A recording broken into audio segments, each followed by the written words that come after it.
ఒక న్యాయవాదిగా చెప్తున్నాను, దీంట్లో ఆయన అరెస్ట్ అయ్యే ఛాన్సెస్ లేవు.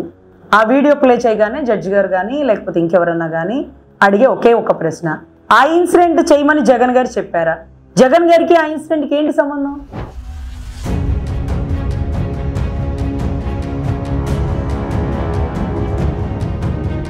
ఒకళ్ళ పోలీసు వాళ్ళు బెయిల్ ఇవ్వను అన్నా హైకోర్టులో బెయిల్ వచ్చేస్తుంది, హైకోర్టులో రాకుండా ఒకళ్ళ ఆగిన సుప్రీంకోర్టులో వచ్చేస్తుంది. కొమ్మినేని శ్రీనివాస్ గారికి ఎలా వచ్చిందండి? సుప్రీంకోర్టు ఏమన్నా నవ్వితే మీరు లోపల పెట్టేస్తారా? అలా అతను నవ్వినాడా?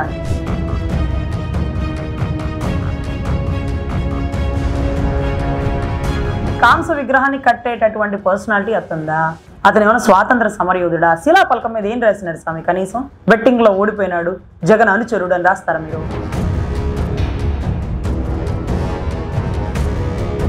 ఎందుకని ఇతని వెనకాల ఒక 50 మంది మనుషులు లేరు? ఇదంతా ఏదో ఒక ఘటన జరగకపోద్దా, ఎవడో ఒకటి గీయకపోతాడా, అది కత్తి కాటేనని గతంలో కోడికత్తి సీని విషయంలో చేసినట్టు గులకరాయి గురి చూసి కొట్టారంటూ ఒక వడ్డెర కమ్యూనిటీ బిడ్డల మీద ఒలింపిక్స్కి పంపించేటటువంటి ఘటన అది.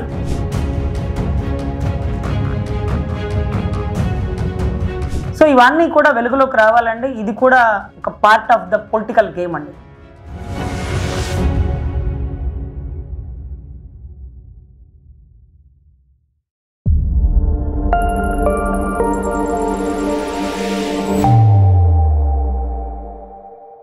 రజనీ గారు, మనం ఈ మధ్యకాలంలో చూస్తా ఉన్నాం, ఏదైతే జగన్మోహన్ రెడ్డి సత్తెనపల్లి టూర్ ఏదైతే జరిగిందో అప్పటి నుంచి కూడా ఆ సింగయ్య ఏదైతే యాక్సిడెంట్ కి సంబంధించి మొదట్లో ఎస్పీ మాట్లాడినటువంటి తీరు కానీ, లేదంటే నిన్న బయటకు వచ్చినటువంటి వీడియో కానీ, మొత్తం వ్యవహారం చూస్తా ఉంటే ఏదైతే నిన్న పోలీసులు కేసు ఫైల్ చేసి డ్రైవర్ రమణారెడ్డిని కూడా అరెస్ట్ చేసినటువంటి పరిస్థితులు, అసలు ఏంటి ఈ కేసు ఎలా వెళ్తుంది, ఏంటి ఈ కేసు పరిస్థితి? ముఖ్యంగా ఈ కేసుకి సంబంధించి ఎస్పీ గారు ఒక 2-3 రోజుల క్రితం ఇచ్చిన సమాచారాన్ని పరిగణలోకి తీసుకున్నారు. ఎస్పీ గారు ఒక సమాచారం ఇవ్వాలంటే కింద ఎస్ఐల నుంచి, కానిస్టేబుల్ నుంచి, డిఎస్పీల నుంచి ముందు ఒక రివ్యూ కమిటీ వేసుకొని ఏ సమాచారం మీడియా ముందు ఇవ్వాలి, ఏ ప్రశ్నలు మీడియా వాళ్ళు అడుగుతారో అన్నిటికీ సిద్ధమైన రోజే వారు బయటకు వస్తారు.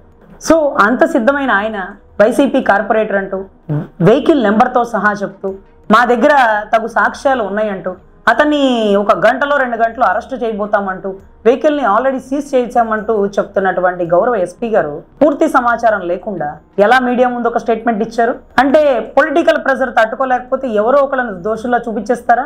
అంటే పెద్దోడు సేఫ్ ఉండడం కోసం ఎప్పుడు పేదోడు బలవుతాడా? అవసరమైతే రాజకీయ నాయకుడి కోసం వాళ్ళ బినామీలను లోపలేసేస్తారా? వాళ్ళ అభిమానులను లోపలేసేస్తారా? కోడికత్తికి కేసు విషయంలో, సీను విషయంలో ఏం జరిగిందో మీరు చూసినారుగా. 4 ఏళ్ళు అయింది, 5 ఏళ్ళు అయింది, వచ్చి సమాధానం కూడా చెప్పరు. ఇప్పుడు కూడా వీరేనని మీరు చెప్పేస్తారు. ఎందుకంటే ఎవరినో సరైన వ్యక్తులు మీరు పట్టుకోలేరు కాబట్టి. ఇప్పుడు చూసారా, నిజం నిలకడ మీద తెలుస్తుంది, నిజం నిప్పు లాంటిది అంటూ ఇవాళ కాకపోతే రేపు అంటూ వీడియో బయటకు వచ్చింది. ఇప్పుడు మళ్ళీ మీరే ముందుకు వచ్చేస్తున్నారు. చక్కగా మీరే ముందుకు వచ్చి ఆ రోజు అలాగా అనుకోకుండా చెప్పాల్సి వచ్చింది, లేకపోతే ఆ రోజు అలా చెప్పలేదు, ఇలా చెప్పలేదు అంటే మీరేమన్నా మాలాంటి సాధారణ మనుషులు అనుకున్నారా? ఒక ఐపీఎస్ క్యాడర్ వేగ్గా ఏ స్టేట్మెంట్ ఇవ్వకూడదు, ఓపిక్గా ఓర్పుగా ఇన్వెస్టిగేషన్ విచారణ అన్నీ అయిపోయాక చెప్పాలి. సో ఎనీవే, ఇప్పుడు జగన్మోహన్ రెడ్డి గారి కార్ కిందే ఒక వ్యక్తి పడ్డాడండి. పడేటప్పుడు విజువల్ మీరు కూడా చూస్తున్నారు కదా. డ్రైవర్ డ్రైవ్ చేస్తున్నాడు, పైన ముందు డోమ్ మీద ఒక వ్యక్తి ఎక్కినాడు, అతను జై జగన్ అంటున్నాడు, జగన్ సీఎం అంటున్నాడు, సీఎం జగన్ అంటున్నాడు. జగన్ గారు అభివందనం చేస్తున్నారు. ఆ టైంలో ఆయన మీద కూడా జనాలు ముమ్మరంగా పడిపోతున్నారు, ఆయన్ని ఆపలేకపోతున్నారు, ఆయన చుట్టూ ఉండే గన్మెన్స్. ఇది యాస్టీస్ గా జరిగిన వీడియో క్లిప్పింగ్. దీంట్లో ఒక న్యాయవాదిగా చెప్తున్నాను, దీంట్లో ఆయన అరెస్ట్ అయ్యే ఛాన్సెస్ లేవు. ఆ వీడియో ప్లే చేయగానే జడ్జి గారు కానీ లేకపోతే ఇంకెవరన్నా కానీ అడిగే ఒకే ఒక ప్రశ్న, ఆ ఇన్సిడెంట్ చేయమని జగన్ గారు చెప్పారా? ఆ ఇన్సిడెంట్ జరుగుతున్నప్పుడు జగన్ గారు కారులో కింద కూర్చొని చూస్తున్నారా? జగన్ గారికి ఆ ఇన్సిడెంట్కి ఏంటి సంబంధం? ఒక్క సంబంధం ఉంటుందండి. అదేంటంటే పోలీస్ యాక్ట్కి విరుద్ధంగా మీరు వద్దన్నా మళ్ళీ జనాల్లోకి వచ్చారు. 100 మందితో రమ్మంటే మందిగా వచ్చారు, మందలుగా వచ్చినారు. దీనివల్ల ఈ ఘటన జరిగింది. అంటే 105 BNS కానీ లేకపోతే 49 BNS సెక్షన్స్ కానీ ఇవన్నీ కూడా culpable homicide. It's not an amounting and murder. అది మర్డర్ కాదు, బట్ ఆ మర్డర్ జరగడానికి కారణమైనటువంటి సంఘటన, ఆ వ్యక్తులు, ఇవన్నీ వస్తాయండి. సో అక్కడ తప్పించుకునే ఛాన్సెస్ చాలా ఎక్కువ. అంటే ఒకళ్ళ పోలీసు వాళ్ళు బెయిల్ ఇవ్వను అన్నా హైకోర్టులో బెయిల్ వచ్చేస్తుంది, హైకోర్టులో రాకుండా ఒకళ్ళ ఆగిన సుప్రీంకోర్టులో వచ్చేస్తుంది. కొమ్మినేని శ్రీనివాస్ గారికి ఎలా వచ్చిందండి? సుప్రీంకోర్టు ఏమన్నా నవ్వితే మీరు లోపల పెట్టేస్తారా? అలా అతను నవ్వినాడా? ఏ విషయానికి నవ్వినాడు?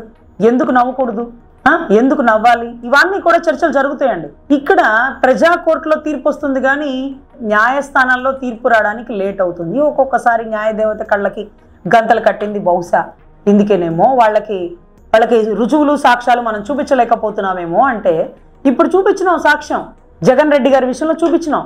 కానీ ఏం జరిగింది, ఆ టైంలో నేను ఎలా ఉన్నాను, ఎక్కడున్నాను, ఏం చేస్తున్నాను, ఇవన్నీ కూడా పరిగణలోకి తీస్తారండి. ఎందుకంటే మనమైతే కేసు ఫైల్ చేసినాం, బేనస్ సెక్షన్స్ పెట్టినాము, బట్ ఎనీవే అతను అయితే తప్పించుకునే అవకాశం ఎక్కువ ఉందండి.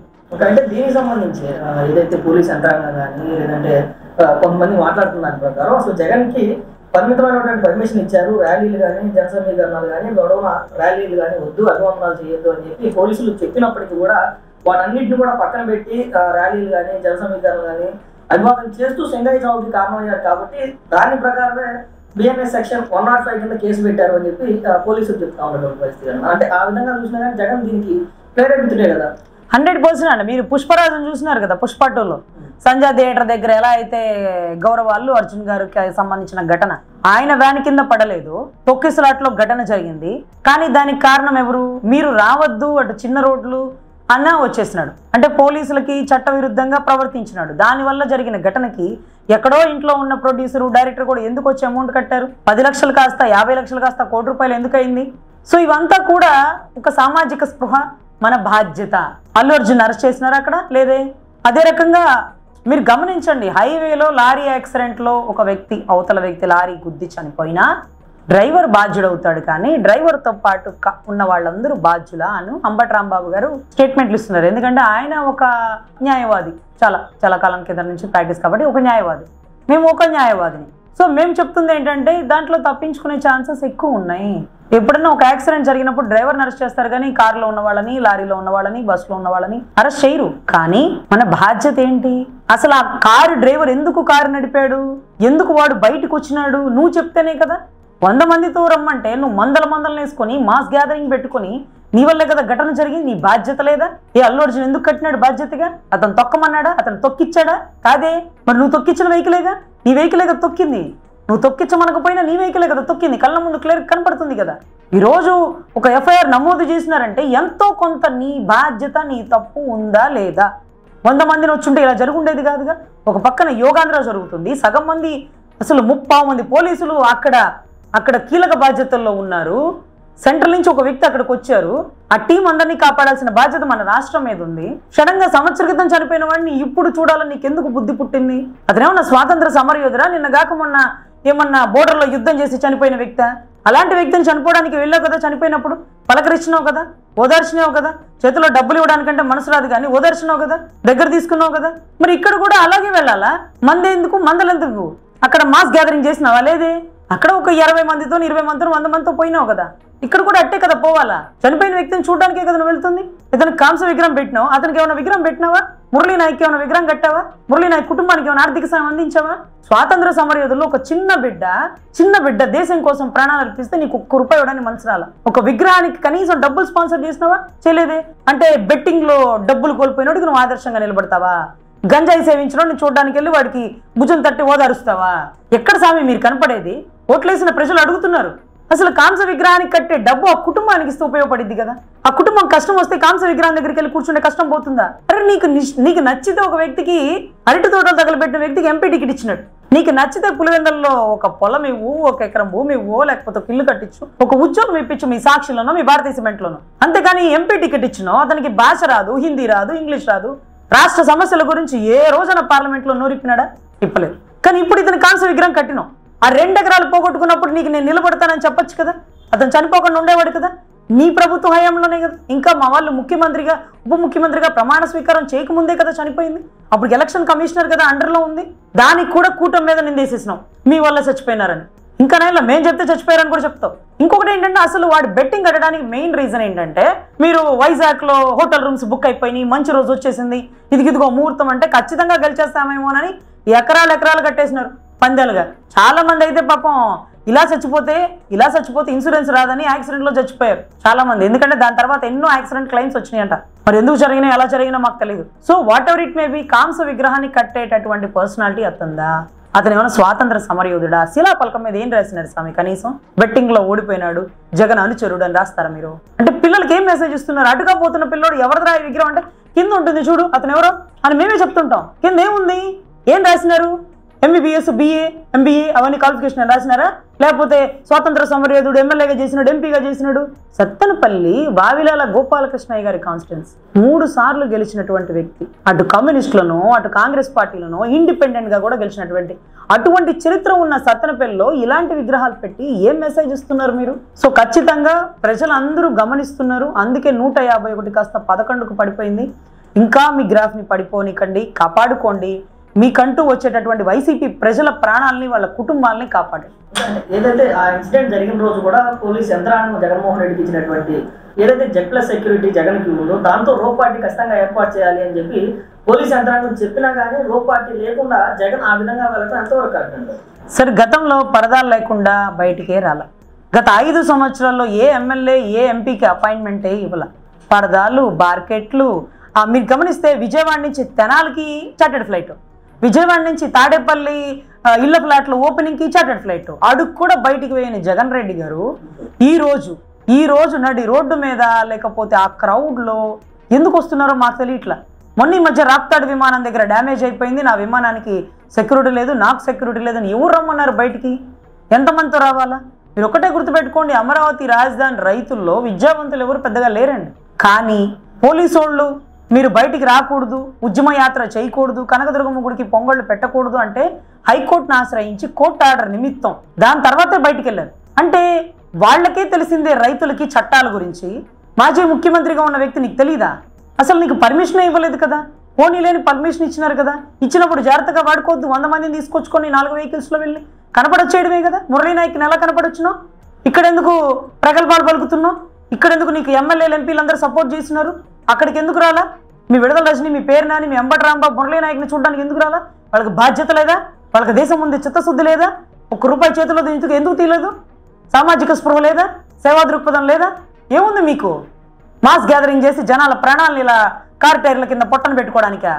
సో ఖచ్చితంగా రాష్ట్ర ప్రజలు గమనిస్తున్నారు. ప్రతి దానికి ఒక పనిష్మెంట్ ఉంటుంది. ఈ పనిష్మెంట్లో మీరు తప్పించుకోవచ్చేమో, కానీ అదేదో మా హిందూ సాంప్రదాయంలో గరుడు పురాణంలో మీకు ఏ సాంప్రదాయం ప్రకారం ఏ శిక్ష పడుతుందో అక్కడే నిర్ణయిస్తారు. అంటే దీంతో పాటు ఏదైతే అసలు మీటింగ్ జరిగిన రోజు కనుక మనం గమనిస్తే దానికి ముందు రోజు కానీ ఆ రోజు కానీ ఆ పార్టీకి సంబంధించినటువంటి మాజీ మంత్రులు కానీ, ఎమ్మెల్యేలు కానీ వ్యవహరించినటువంటి తీరు, అటు గుజరాల శాసనసభ్యుడు, మాజీ శాసనసభ్యుడు అయినటువంటి కాసు మహేష్ రెడ్డి కానీ, లేదంటే విడుదల రజనీ కానీ, అంబటి రాంబాబు కానీ, వీళ్ళందరూ కూడా క్యాడర్ని ఉత్సాహపరిచేందుకు మాట్లాడినటువంటి కొన్ని మాటలు కానీ, ఏదైతే ఎవరు వస్తారో అంటే చూసుకున్నాం, తొక్కుంటూ పోదాం అని చెప్పి కాసు మహేష్ రెడ్డి, బార్గెట్స్ ఎత్తేసి అంబటి రాంబాబు, ఈ విధంగా అంటే వాటిలో అదొక రకమైన ఆందోళన లేదంటే వాళ్ళు ఉత్సాహాన్ని పెంచే విధంగా మాట్లాడుతూ రెచ్చగొట్టి ఈ విధమైనటువంటి కార్యకలాపాలు చేయడం ఎంతవరకు కరెక్ట్ అంటారు? ముఖ్యంగా రాజశేఖర రెడ్డి గారి ఫ్లెక్సీలు ఎక్కడన్నా కనపడతామో చూస్తే ఎక్కడా లేవండి. అంతా రాజారెడ్డి గారి ఫ్లెక్సీలు ఉన్నాయి. రాజారెడ్డి గారు ఇలాగే చేస్తారు. తాతకు తగ్గ మనవడు అనిపించినాడండి. ఎందుకంటే లోకేష్ గారు తాతకు తగ్గ మనవడు అన్నట్టుగా ఎక్కడైతే ఓడిపోయామో అక్కడే నిలబడి గెలవాలని, తాతగారి టైంలో గెలిచిన సీటు మళ్ళీ నేను గెలిచి చూపించాలంటూ ఆయన తాపత్రయం పడితే ఈయన కూడా అలాగే మా తాత ఎలా చేసినాడో నేను అలాగే చేస్తానంటూ రాజారెడ్డి గారు రాజ్యాంగం వెలుగులోకి తీసుకొస్తానంటూ ఆయన ఫ్లెక్సీలు పెడుతూ పుష్పరాజు డైలాగులు కత్తి నోట్లో పట్టుకొని, అది సినిమాలో ఆయన అలా చేసినారు కానీ నడి రోడ్డు మీద ఆయన అలా చేస్తారా? ప్రజాసేవలో ప్రజల దగ్గరికి వచ్చినప్పుడు అలా మాట్లాడతారా? మాట్లాడరు కదా. కనీసం రప్ప నరుకుతానంటే అలా తప్పు అలా అంతా చేయకూడదు అనకుండా నరికితే తప్పేంటి, లేకపోతే అంటే తప్పేంటి, సినిమా డైలాగులు మాట్లాడితే తప్పేంటి? సినిమా డైలాగులు సినిమాలోనే మాట్లాడాలా. ప్రజల దగ్గర మాట్లాడి రెచ్చగొట్టే ధోరణితో మాట్లాడితే ఏమాత్రం ఉపేక్షించేది లేదు. చట్టం దృష్టిలో అందరూ సమానులే అంటూ పవన్ కళ్యాణ్ గారు ఒక ట్వీట్ కూడా పోస్ట్ చేసినారండి. సో ఇక్కడ ప్రజల్ని రెచ్చగొడుతూ ప్రజల ప్రాణాలని పడంగా పెడుతూ చేసే రాజకీయం, శవాల మీద చేసేటటువంటి రాజకీయం అలవాటైపోయినటువంటి ఆ వ్యక్తికి ఈరోజు కార్ టైర్ కింద పడిన తలకాయ చాలా చిన్నదిగా అనిపిస్తుంది. అలాగే పోయిన 2 ప్రాణాలు ఒక లెక్క లేకుండా పోయింది. గతంలో ఇలాగే కందుకూరు ఘటన, గుంటూరు ఘటన జరిగిన వెంటనే జీవో నెంబర్ 1 సృష్టించేశారు. ఇప్పుడు కూటమి ప్రభుత్వం మళ్ళీ జీవో నెంబర్ 1 తెచ్చే ఉద్దేశం ఏమన్నా ఉందేమో మాకైతే తెలియదు. ఎందుకంటే ఆయన అలాగే తెచ్చినారు. కొన్ని ప్రాణాలు పోతే ఇంకెవరు బయటికి రావడానికి వీలు లేదంటూ జీవో నెంబర్ 1 తెచ్చాడు. ఆయన మాత్రం విచ్చలవిడిగా తిరిగేస్తాడు, అవతల వ్యక్తి మాత్రం రాకూడదంటాడు. వైజాగ్లో ఏదైతే పవన్ కళ్యాణ్ గారు వందనానికి ప్రతివందనం చేస్తే తప్పంటూ చేతులు పట్టుకొని లాక్కెళ్ళి ఏదైతే హోటల్లో బంధించిన దృశ్యం మీ అందరికీ తెలుసు. బయటికి కూడా రానికన్నా హోటల్ రూమ్లోనే పోలీసులు ఆపేసిన దృశ్యం. అదే రకంగా చంద్రబాబు గారు అరెస్ట్ అయి బయటికి వచ్చిన తరుణంలో కూడా రూల్స్ అండ్ రెగ్యులేషన్స్ పెడితే జీబుల నుంచి కూడా బయటికి రాకుండా ఆయన కూర్చున్న తరుణం. ఆయనకి చెప్పారు, మీరు నుంచోకూడదు, మీరు వందనం పెట్టకూడదు. అంటే ప్రజలు ఒక పసుపు కలర్ పూలతో బయటకు వచ్చి అర్ధరాత్రులు అపరాత్రులు ఆయనకి వందనాలు పెడుతుంటే లేచి నుంచొని బయటకు వచ్చి కూడా రాని పరిస్థితి నెలకొనిందండి.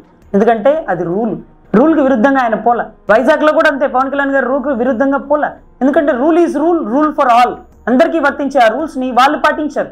అందుకే ప్రజలు వారి పనితనాన్ని, వారి పద్ధతిని, వారి పరిపాలనని మెచ్చి ఇంత సుపరిపాలన అందించే అవకాశం ఇచ్చారు. అదే రకంగా ఈ చట్టాన్ని గౌరవించినటువంటి ఇటువంటి వ్యక్తిని అధపాతాళానికి తొక్కారు, ఇంకా కూడా తొక్కుతారు.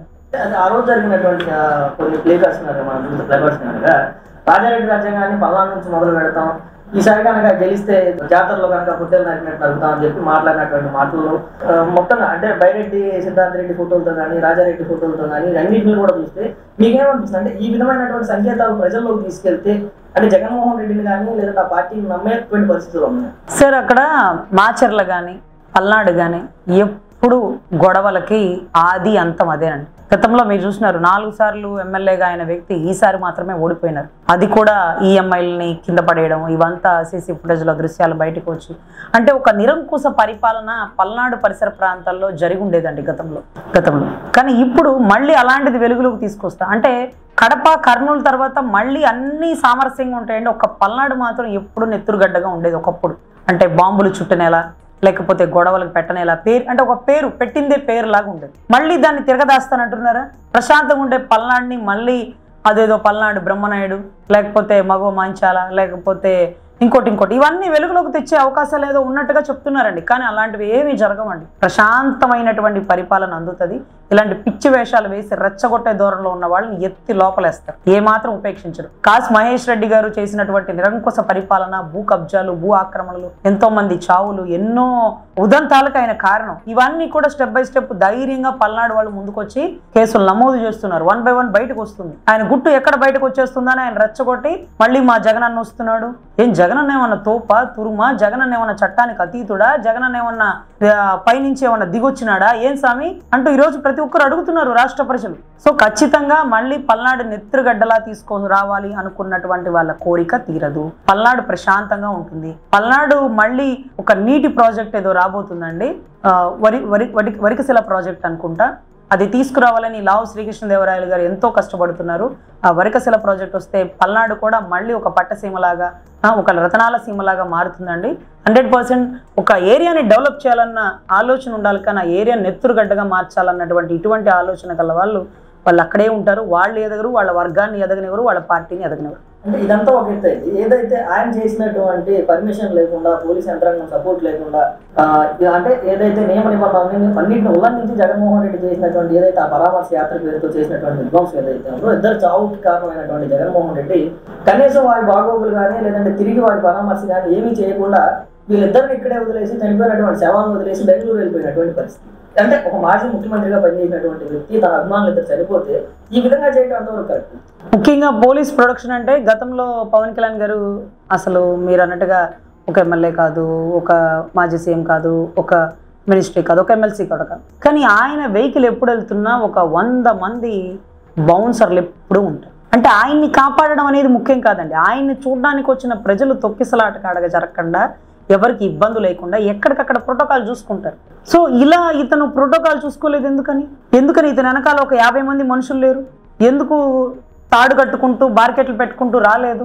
ఇదంతా ఏదో ఒక ఘటన జరగకపోద్దా, ఎవడో ఒకటి గీకపోతాడా, అది కత్తి కాటేనని గతంలో కోడికత్తి సీని విషయంలో చేసినట్టు మళ్ళీ చేసే ఉదంతం ఏమైనా ఉందా?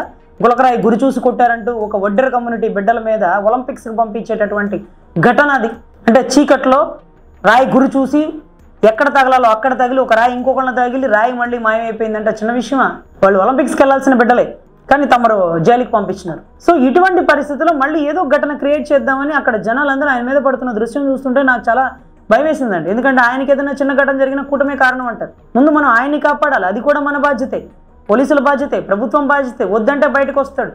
ఏదైనా జరిగినా మళ్ళీ మనకే సంబంధం, మనమే చేసినారంటాడు, మీ వాళ్ళే చేసినారంటారు. ఇప్పుడు కోడికత్తి సీన్ విషయంలో కూడా టీడీపీ ప్రభుత్వం దగ్గరుండి చేయించిందన్నారు. తర్వాత విషయాలు వెలుగులోకి వచ్చినాయి. సో ఇవన్నీ ఒక ఎత్తు అండి. గతంలో గులకరాయి అప్పుడు కూడా బోండా ఉమా సంబంధించిన అనుచరులు చేసినారు అన్నాడు. ఇప్పుడు దీంట్లో పరామర్శించడానికి రాలేదని మీరు అంటున్నారు. దానికి ఒక టైం కావాలి, ఆయనకి ఒక టైం కావాలి. ఆ టైంలో ఏదన్నా ఒక పబ్లిక్ అంతా ఒకవైపు ఆలోచన బిగిన్ చేస్తుంది అనుకోండి, ఆ టైంలో మళ్ళీ సింగ్ అయిన చూడడానికి బయటకు వచ్చిన జగన్ వస్తారు.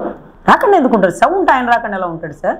కనీసం అంటే ఆ తర్వాత రోజు పెట్టినటువంటి ప్రెస్ మీట్ లో ఆ ప్లకార్డ్స్ గురించి లేదంటే టీడీపీ విమర్శించినటువంటి ఇది పుష్ప సినిమా డైలాగ్ కదా వీటి గురించి మాట్లాడినటువంటి జగన్మోహన్ రెడ్డి కనీసం మా కార్యకర్తలు ఇద్దరు చనిపోయారని చెప్పి కనీసం ఎందుకు అక్కడ నివాళులను అర్పించలేనటువంటి అడిగారా?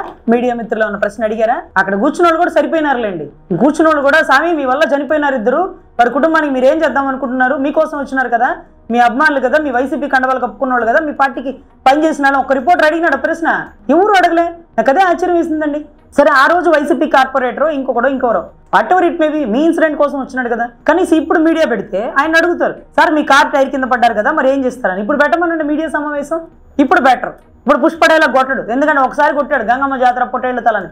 ఇప్పుడు ఏ రకంగా అయితే పొట్టేళ్ల తల ఎలా ఇరిగిందో అలాగే పాపం ఆ కార్ టైర్ కింద పెద్ద ఆయన తల అలాగే నలిగి నుజ్జు అయిపోయి కొన ప్రాణంతో లాగి పక్కన పొదల్లో పడేసినారే.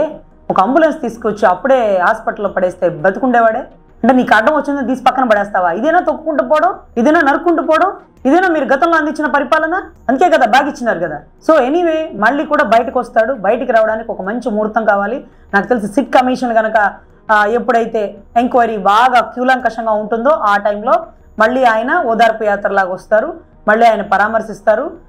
ఒకళ్ళ అంటే చెక్లు ఇస్తారు కానీ దాంట్లో అమౌంట్ ఉండదు. అంటే ఒక ఫేక్ చెక్లు ఇస్తారు, చెక్ బౌన్స్ చెక్లే ఇస్తుంటారు. అది కూడా మరి ఇస్తారో ఎవరో తెలియదండి. ఎందుకంటే ఆయన ఎవరు అన్నప్పుడు మనమే ముందు స్టేట్మెంట్ ఇవ్వకూడదు.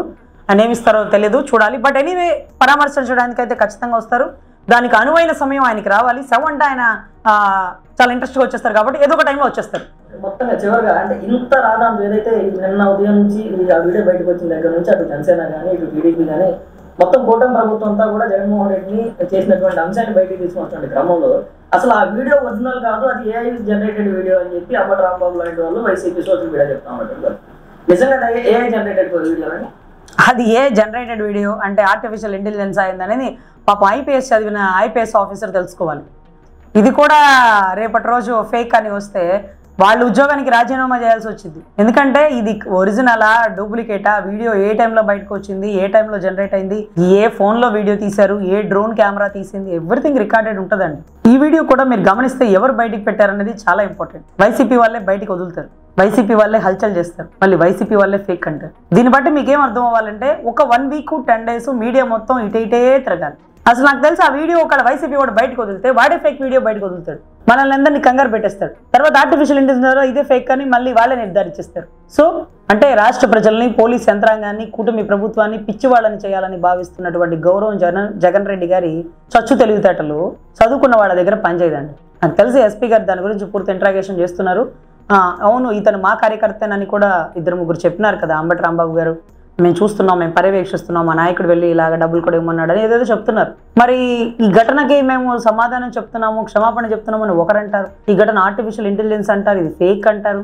ఏమో సార్, ఇది ఒకవేళ ఫేక్ అయితే ఈ వీడియో వైసీపీ నుంచే మీడియాకి బయటకు వచ్చింది. దీన్నే డైవర్షన్ పాలిటిక్స్ అంటారు. మళ్ళీ ఇది ఫేక్ అని వాళ్ళే నిరూపిస్తారు. సో ఎనీవే వాళ్ళ యాత్రలో జరిగిన ఘటన అనేది ఫుల్ ఫ్లెడ్జ్డ్. వాళ్ళ కార్ టైర్ కింద పడ్డారనేది ఈ వీడియో ఫుల్ ఫ్లెడ్జ్డ్. వాళ్ళ కార్ టైర్ కింద పడింది అబద్ధం అయితే, అది ఆర్టిఫిషియల్ ఇంటెలిజెన్స్ అయితే, అయినా సరే పోలీస్ యాక్ట్కి విరుద్ధంగా బయటకు వచ్చి ఒక వ్యక్తి ప్రాణాన్ని బలికొన్నారు. అంటే మీరు చూస్తే same to same Allu Arjun scene sir. ఆయన కార్ టైర్ కింద పడలేదు, ఆయనేమీ తొక్కలేదు, ఆయనేమీ బయటికి రాలేదు, ఇంకోటి ఏం జరగలేదు. ఎక్కడో తొక్కిసలాట్లో జరిగిన ఘటన కూడా ఆయన బాధ్యతగా సమాధానం చెప్పి కోర్టు చుట్టూ తిరిగి బెయిల్ తెచ్చుకొని 1,00,000 కాదు 10 లక్షలు కాదు ₹1 కోటి కట్టిన పరిస్థితి. మరి అంత బాధ్యతగా మాజీ ముఖ్యమంత్రి ఎవరు ఉంటారా? ఇది ఫేక్ అని పక్కకు తప్పుకుంటారా? ఈ ఫేక్ కడితే ఈ ఫేక్ వీడియో బయటకు వదిలింది ఎవరు? ఇంత ముమ్మరంగా ఫోన్ ట్యాపింగ్ సిట్ దర్యాప్తుతో జరుగుతున్నప్పుడు డైవర్షన్ పాలిటిక్స్లో ఇదెందుకు తెర మీదకు తెచ్చారు? యోగాంధ్ర జరుగుతున్న టైంలో సంవత్సరం క్రితం చనిపోయిన వ్యక్తిని ఇప్పుడు మీరేంటి చూసేది? అతను ఏమన్నా స్వాతంత్ర సమరయోధుల్లాగా కాంస్య విగ్రహాలు పెట్టేదేంటి?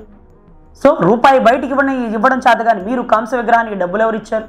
సో ఇవన్నీ కూడా వెలుగులోకి రావాలండి. ఇది కూడా ఒక part of the political game అండి.